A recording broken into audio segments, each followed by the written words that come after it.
Hi, it's me again, Joel, your friendly neighborhood psychologist.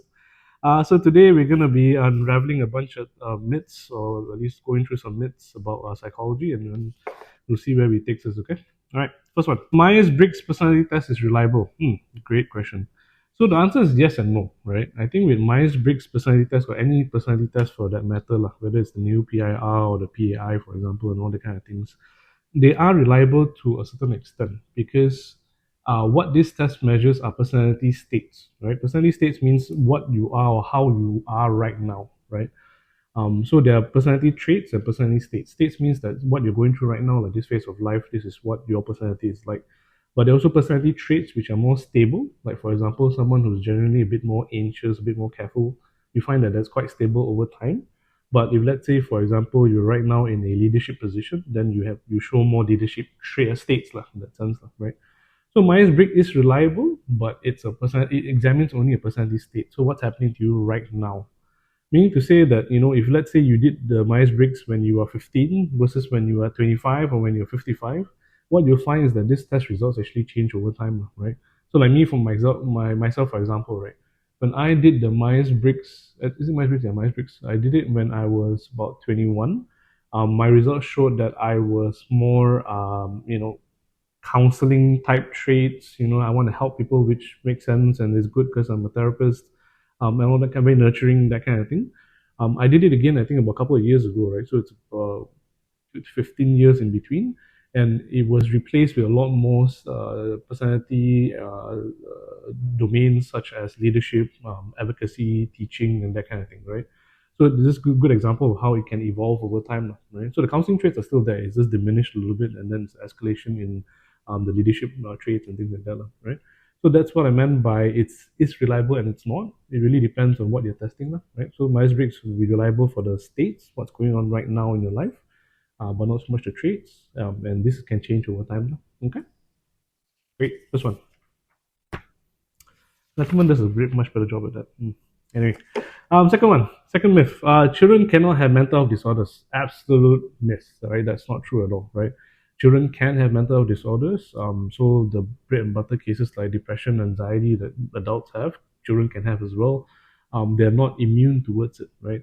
The only thing is that the manifestation of the symptoms are different, right? So, for example, for adults, anxiety is like what we see in movies and things like that, right? We get kanchong, we get anxious, we get panicky and stuff like that, and we can see that quite clearly in adults.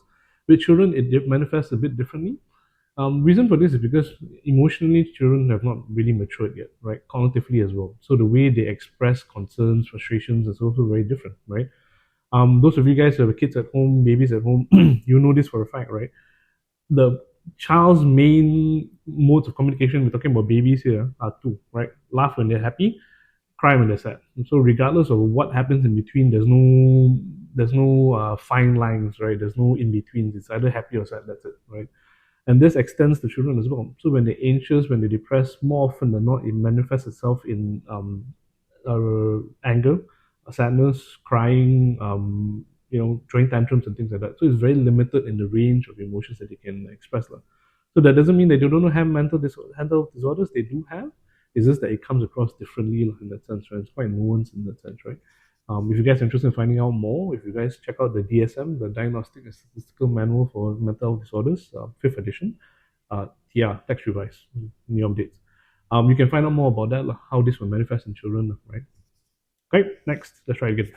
Nope, doesn't work. Next one.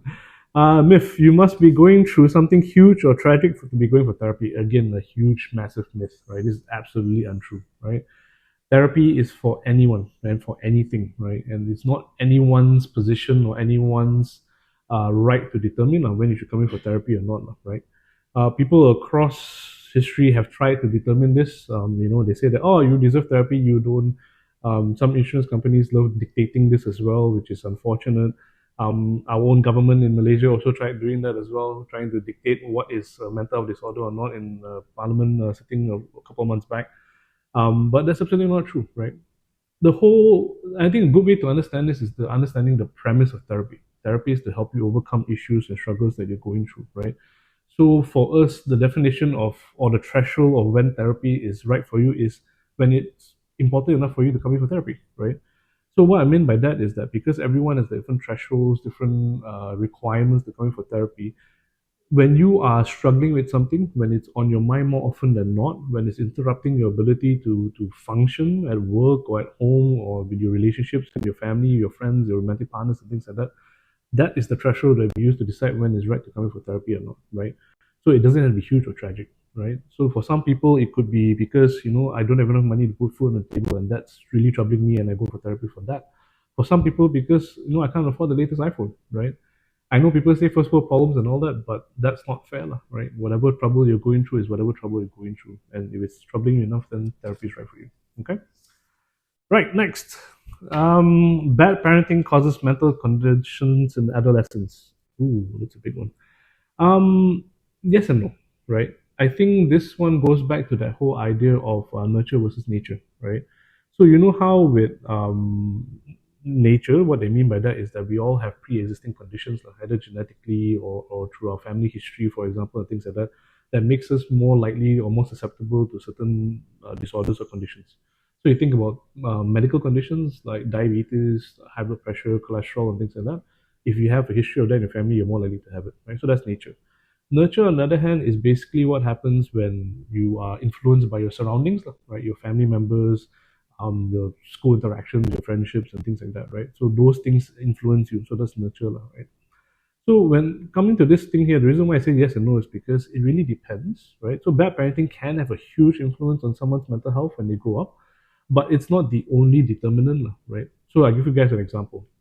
You assume you have two kids in a family or household where let's say one of the parents, the father, let's say for example, is very physically abusive, very emotionally abusive, right? If this was an absolute truth, that means bad parenting always equals bad mental health conditions. That means every single child from abusive families will grow up messed up, right? So some have some emotional trauma, baggage, and all that. But what you find from research and through anecdotal evidence, right, this isn't always the case, right? So there are going to be kids who come from abusive backgrounds who are go through very bad issues, emotional issues, mental health conditions after they grow up.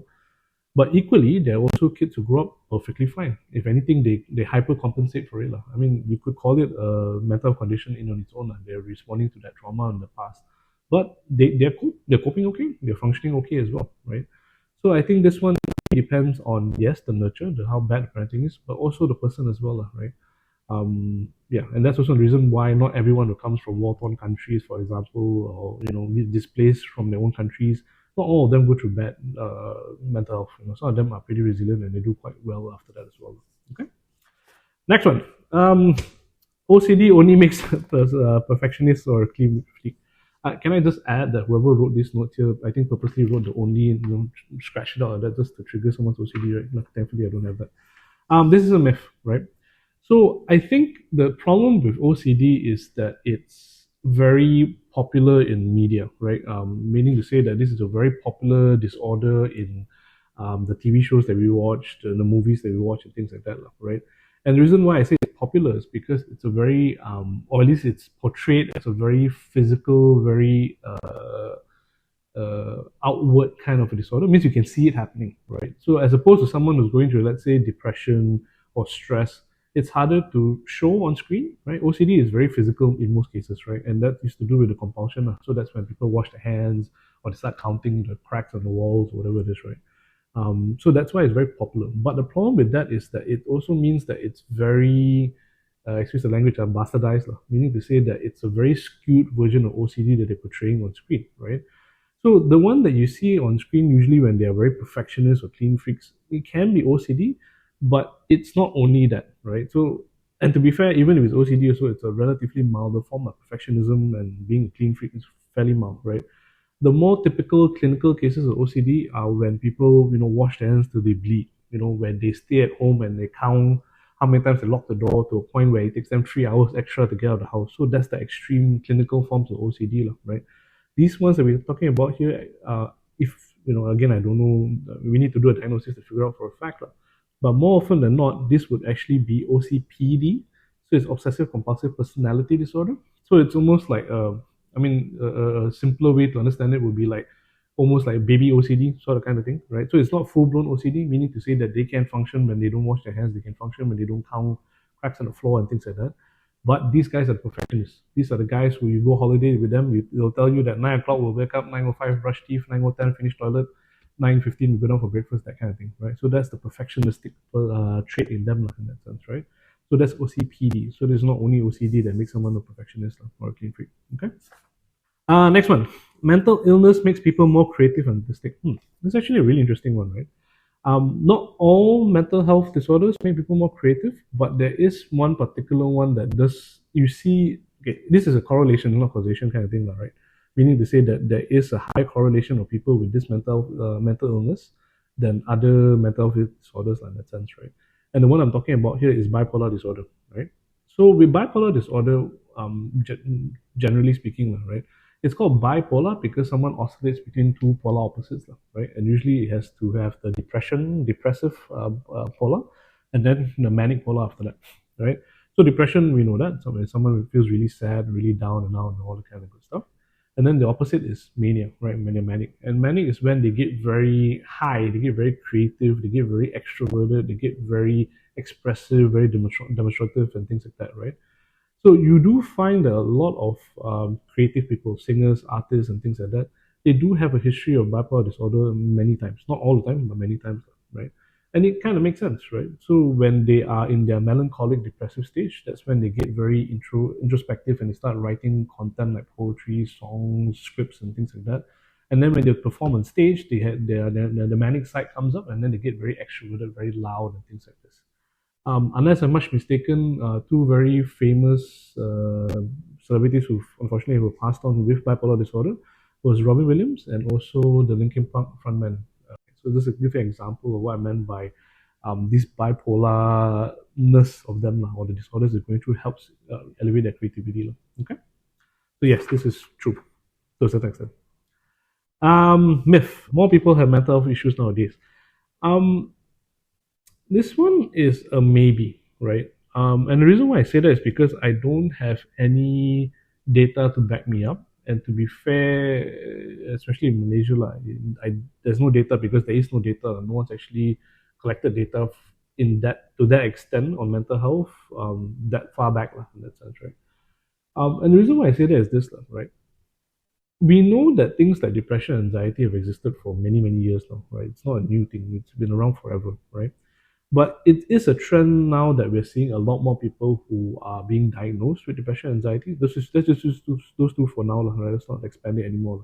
We know a lot more people who are diagnosed with it. We know a lot more people who suffer from it. We also know a lot more people who openly talk about their experiences, right? What they've been through and all that kind of stuff, right? I wonder if this artificially blows up or increases the perception that there are more people with mental health issues nowadays, right? What I mean by that is if more people talk about it, then naturally more people have it. That makes sense because if I don't know you have it, then I don't know you have it, right? So you compare the people's mindsets and the understanding of mental health nowadays compared to, let's say, our parents and our grandparents' generation in the 40s and 50s and 60s, right?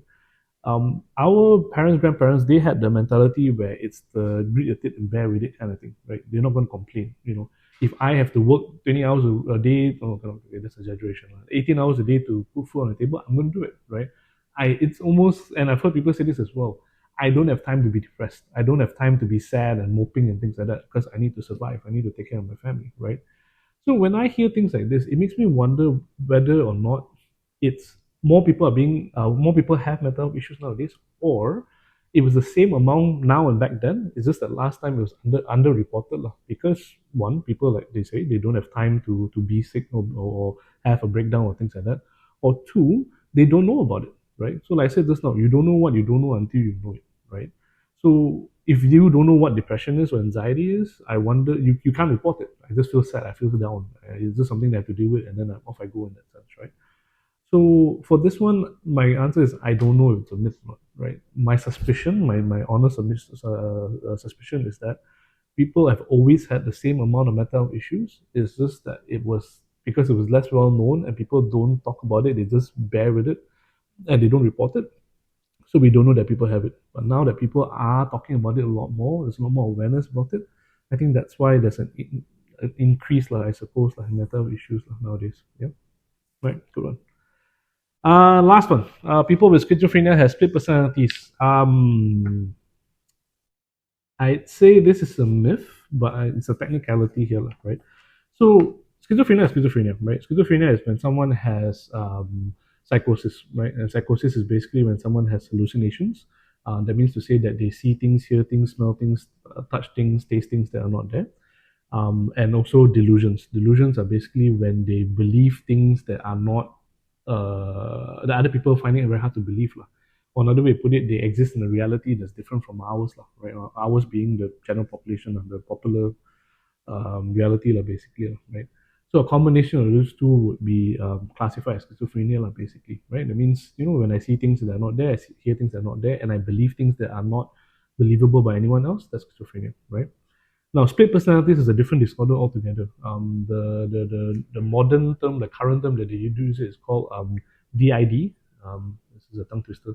Dissociative identity disorder, right? So that means they have multiple personalities that come in as and when. Usually in this kind of situations, they have a protector personality. So like someone's pissing them off, then angry Bob pops up and defends you. You're trying to get all lovey-dovey with your partner, for example, then romantic Bob comes up and then takes on that role when you're trying to study, for example, and then the nerd Bob comes up, right? So those are the DIDs. That's the split personality that people have, right? So now the people with schizophrenia have split personalities. I say technicality is because what happens is sometimes that with schizophrenia is that it gets triggered. Some people have it perpetually. Some people have it when they're very stressed out, for example, things like that. So when they get very stressed out, the delusions and hallucinations come in, and the way they talk, the mannerisms that they speak in, the transition between okay Bob to schizophrenic Bob, lah, right, is so stark that it can come across as different personalities. It can come across almost sounding like a different person. And I think that's why it feels like they've got a split personality sometimes. Lah. But in technical terms, it's not, right? It's because they think differently, therefore they are speaking differently, lah, in that sense, right? If suddenly the schizophrenic attack strikes, for example, let's say they go off meds or whatever it is, and then it comes back, and they start thinking like, I think that the government is listening to me through my molars or my crown or my tooth, for example, and things like that. It can sound very different from the Bob a month ago who was talking about very normal day to day things, right? So it's not a split personality per se. It's not a different personality per se. It's just that they're thinking differently, lah. Same person, just different thoughts, and therefore it comes across differently. All right. So that's the last one. Thanks very much, guys. Hope you guys are well. Take care. Bye.